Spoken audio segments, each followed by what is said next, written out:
Have you ever looked back at a season of your life and thought to yourself, that time feels wasted?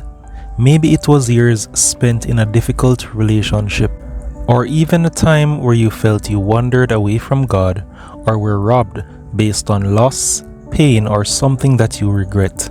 Friends, if you feel as though you have lost a lot of time, if you feel as though you invested time in something like a relationship, a program, a person, and you feel as though that season of your life was lost, God is saying to you today, I will restore to you the years that the swarming locust has eaten. If you would like the Lord to restore in you today everything that you feel you have lost, I am inviting you to type in the comment section below. My God shall restore everything I have lost and will make a way for me. Then I want you to click on the like button as we seal this promise and as we stand in agreement together. If you have not yet subscribed to our channel, please take a moment and click on the subscribe button and turn the notification bell on so you never miss another powerful devotional. Friends, in the book of Joel, the people of Israel experienced a devastating plague of locusts that stripped the land bare. The crops were gone, the fields were barren, and their livelihoods were destroyed. This is similar to when we lose a job, when our business fails, and we feel as though everything has gone down the drain. Friends, just like Israel, we experience seasons of life where it feels like everything has been stripped away.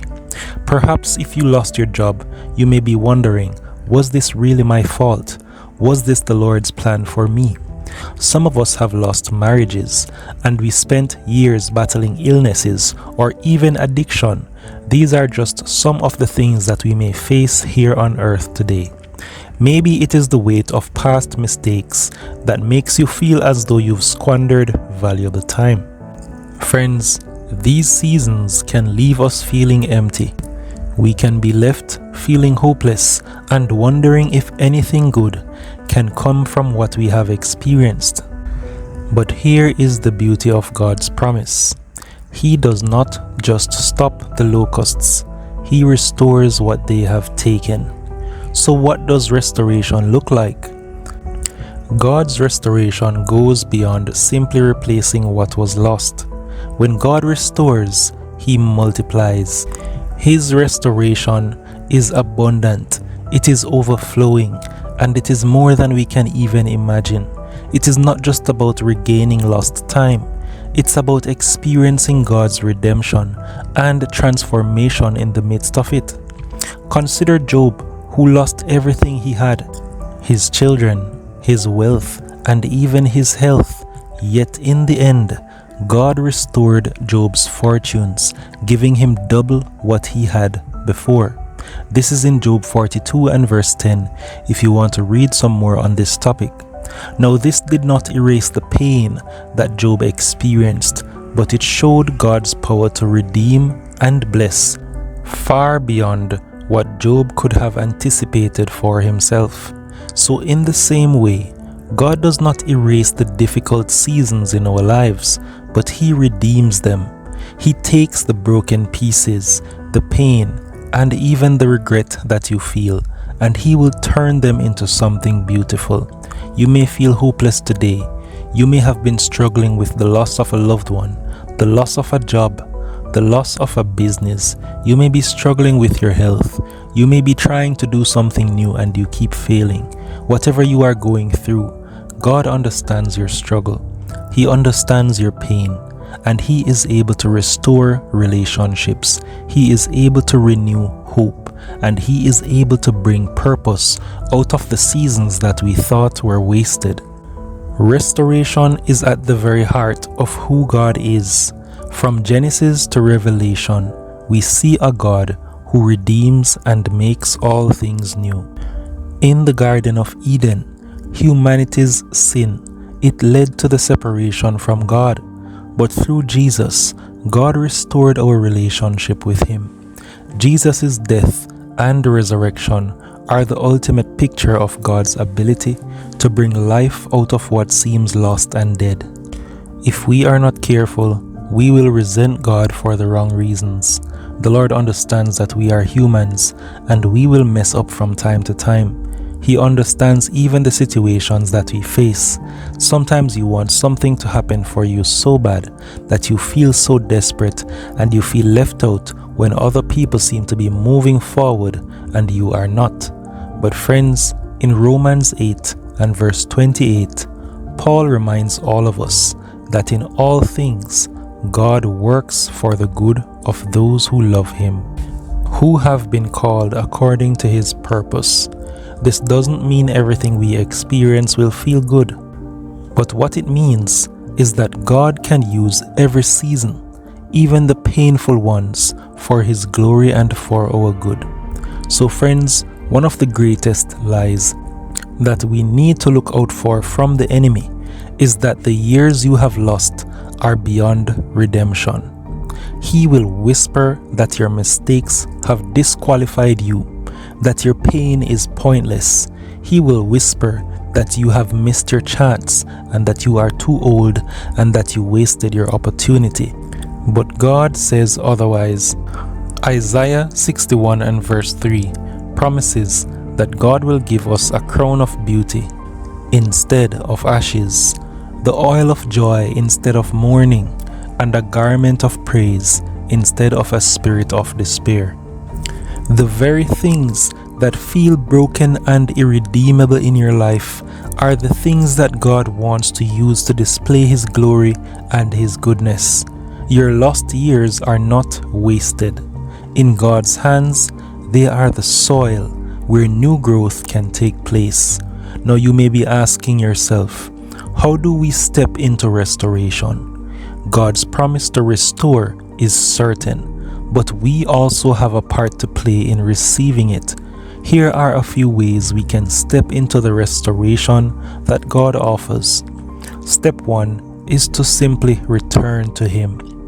Joel 2 verses 12 to 13 says, "Return to me with all your heart, with fasting, with weeping and mourning. Rend your heart and not your garments."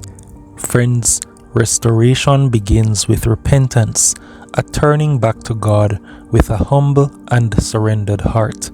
When we come to Him, acknowledging our need and trusting in His grace, we open the door for His restoration to flow into our lives. Isaiah 43 verses 18 to 19 reminds us, "Forget the former things, do not dwell on the past. See, I am doing a new thing." So the second step is to release the past.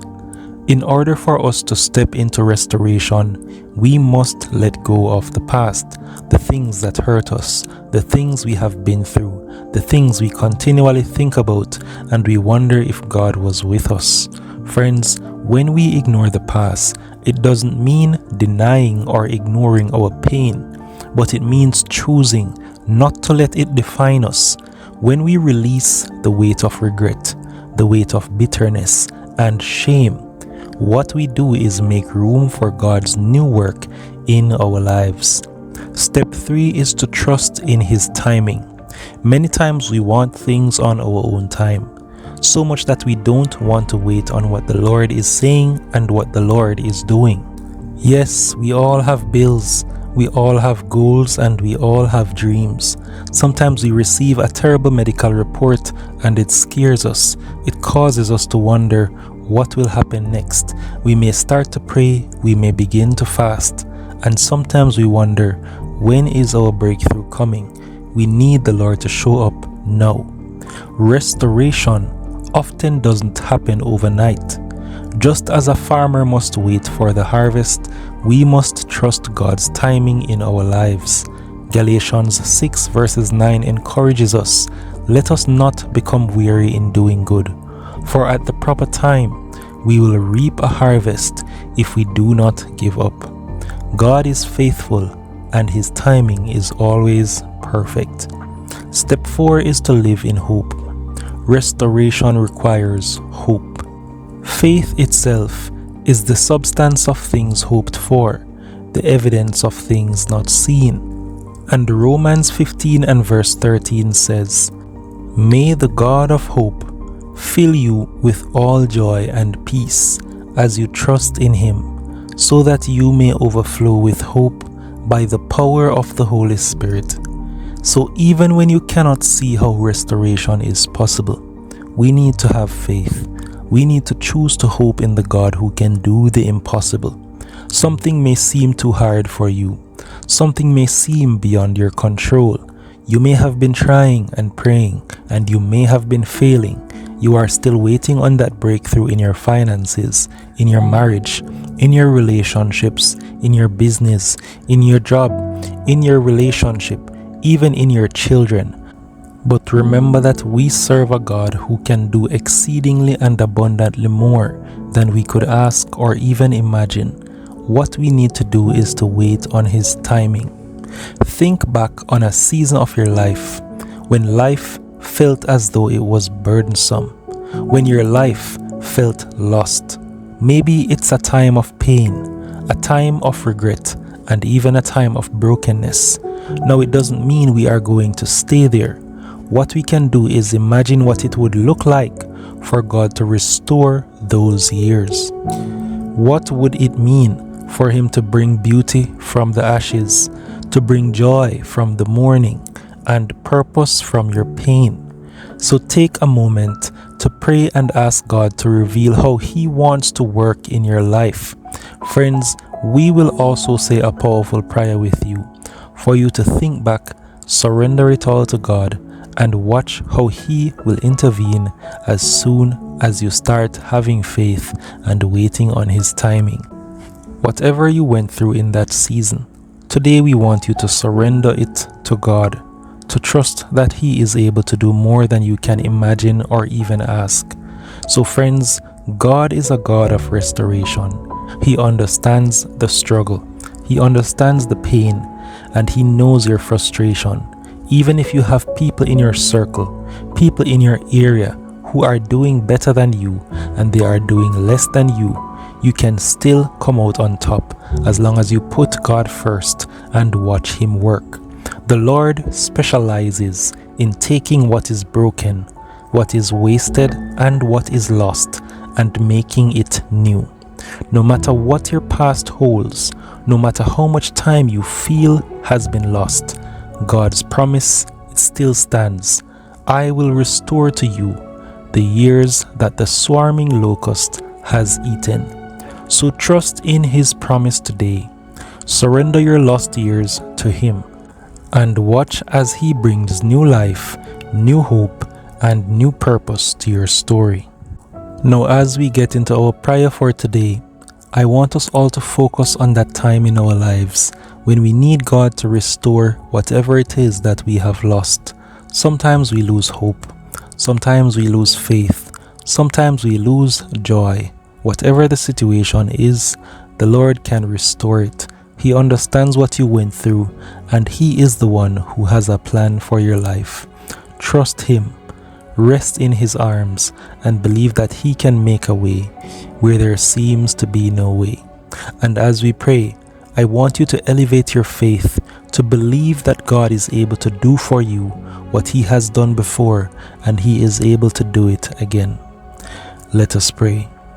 Dear Heavenly Father, today we thank You for being a God who restores.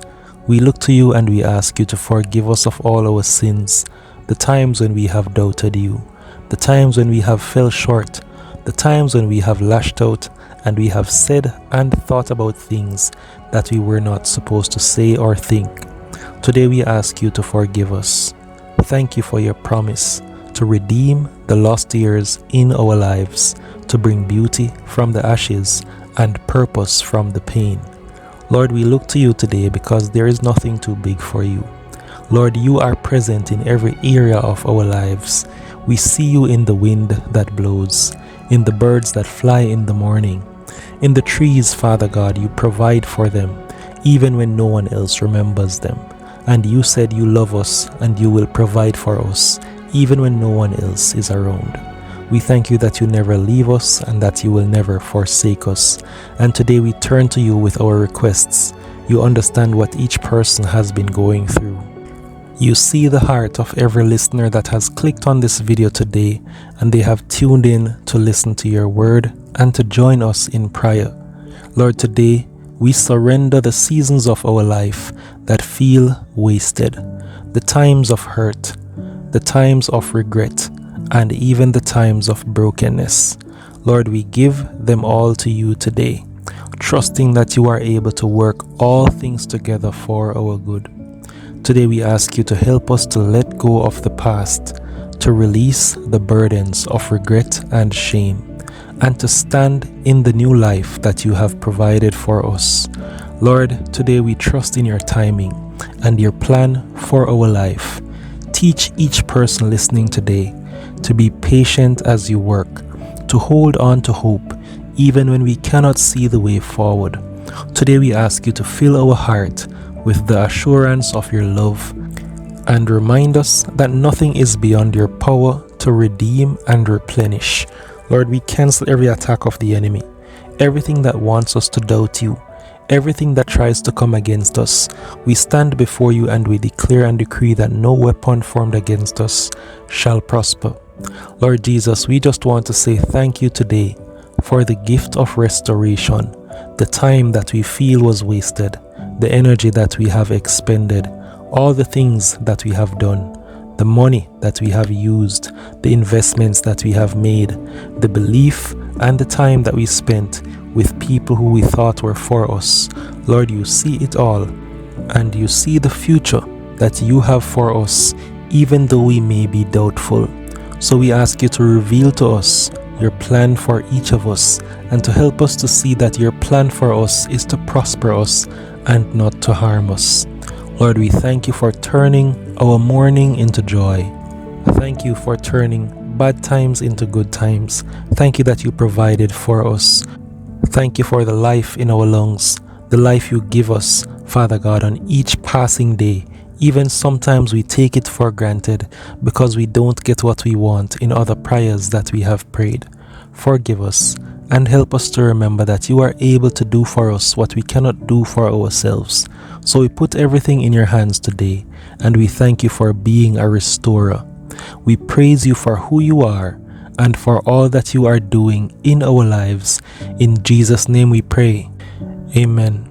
If you have made it to the end of this prayer and you have been blessed by this message, if you feel led in your heart to give back or to sow a seed into our ministry, you may do so by clicking on the first link in the description box below. We thank you so much for tuning in to Godly Motivation, and we pray that the Lord will bless you, keep you, and make his face shine upon you. Thanks again for watching, and have a blessed and a wonderful rest of your day.